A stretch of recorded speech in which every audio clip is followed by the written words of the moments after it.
country. Let's talk about the currency, because your opponents were using that, the famous statement of Dr. Bawumia, and I'll be coming to you editors soon.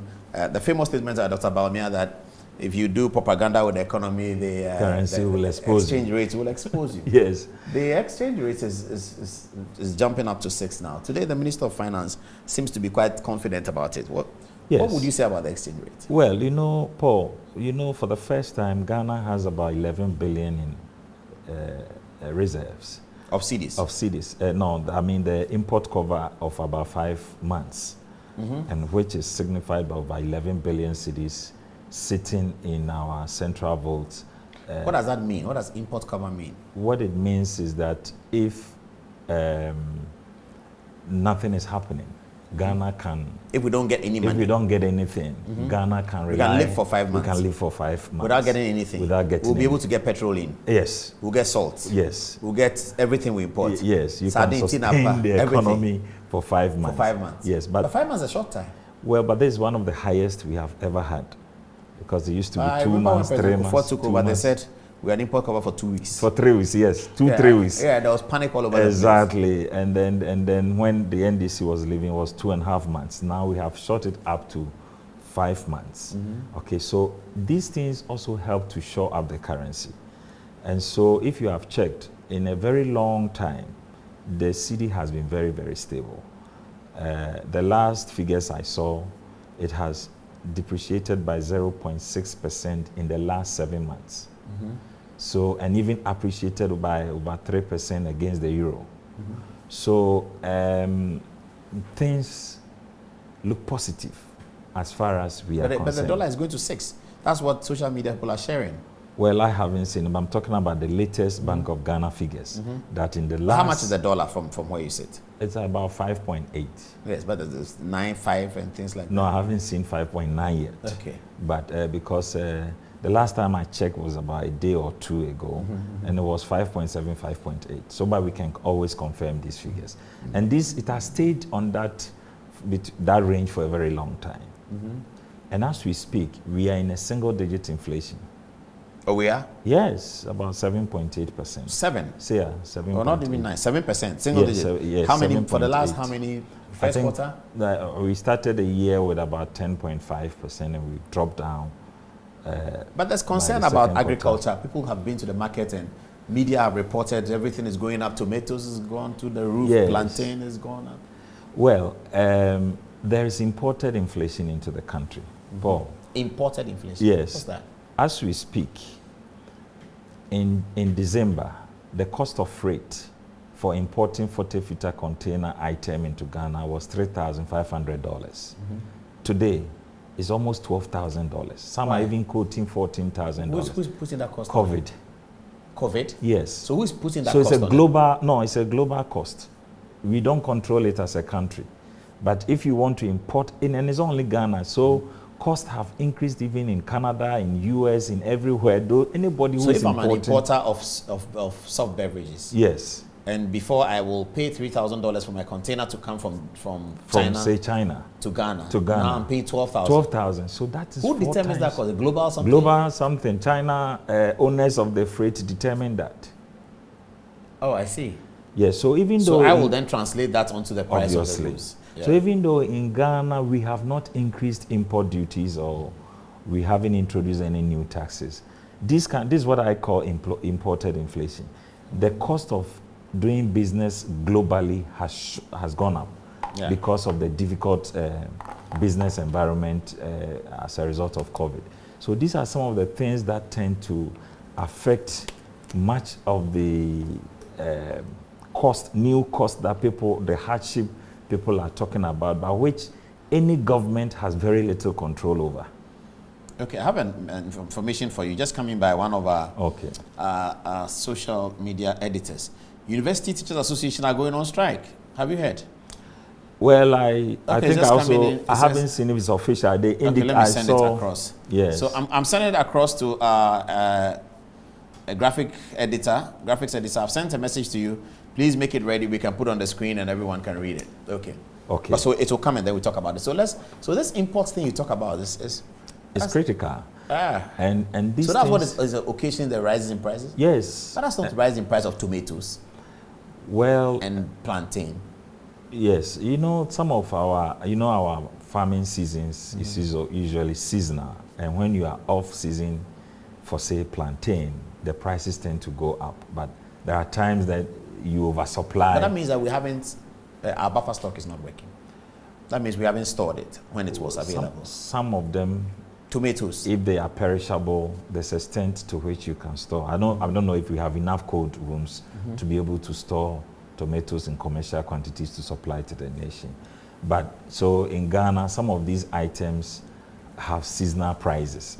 When they are off the shelf, it shoots up, and when they are available, the prices come down. So this inflation that you calculate at 7%, is it minus the freight, imported inflation you talk about? Everything inclusive. In fact, so you are saying that you have been able to keep inflation at 7%, even though prices are naturally going up on the freight inflation? Yes, this is what is that to be believed? How is that possible? Well, but that's because the figures. If a container is moving from $3,000 to $12,000, that's what?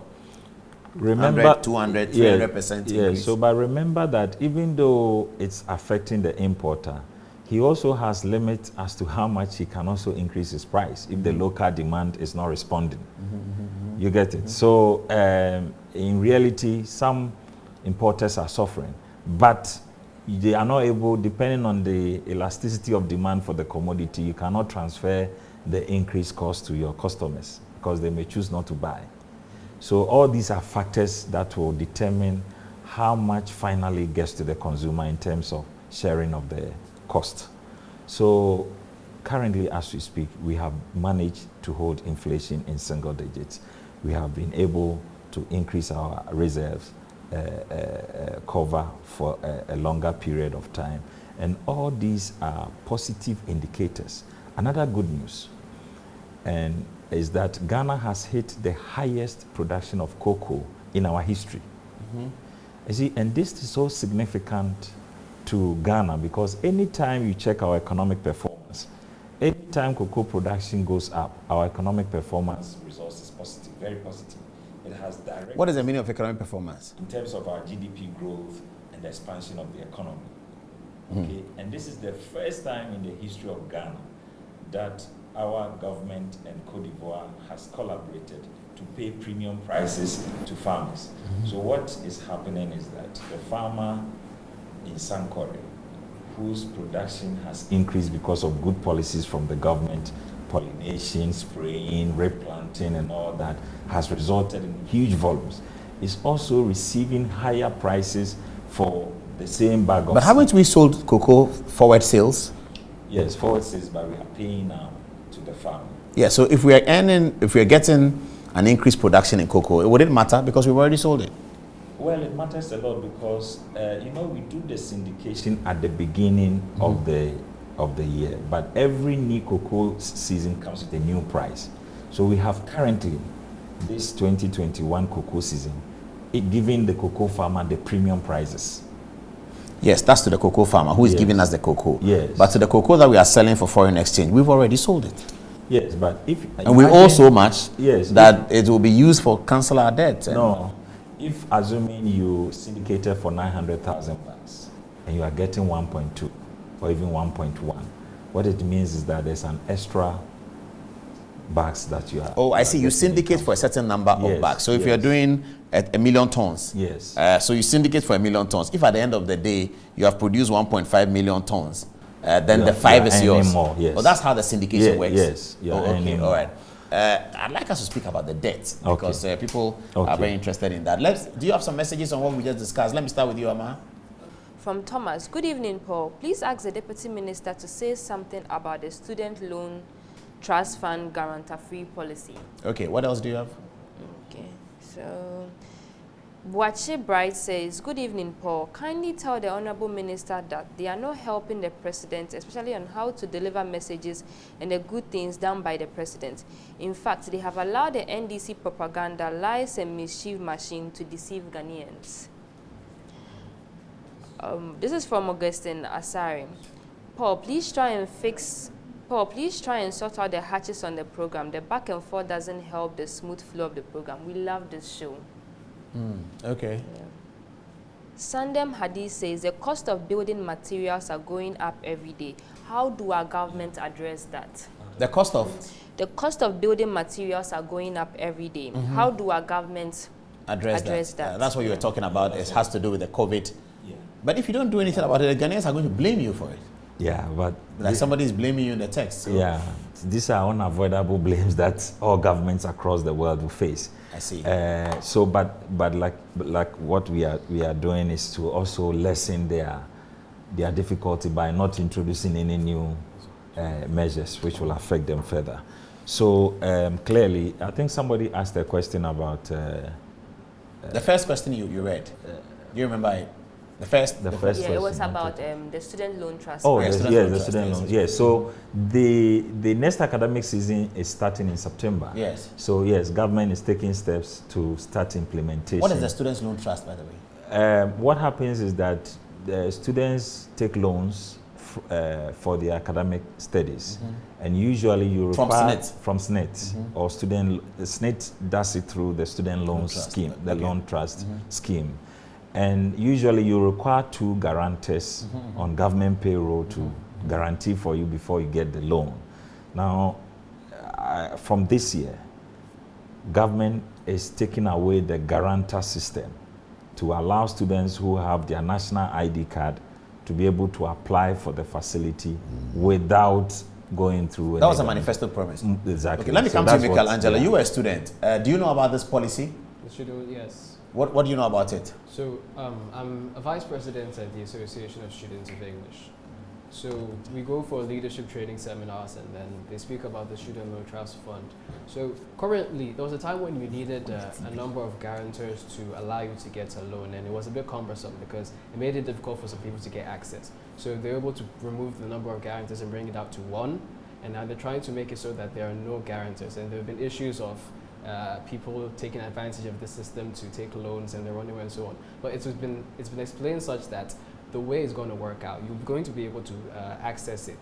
It's going to be free for you, and then it will be very, very difficult for people to sort of run away with the money that they borrow. Yeah, why would it be difficult for them to run? They're using, all you need now is an ID card. The national ID card. So if you don't pay the loan, what happens? No, so you see, they want to use the Ghana card, right? They're trying to integrate everything together. So once your information is all across the system, where are you going to hide?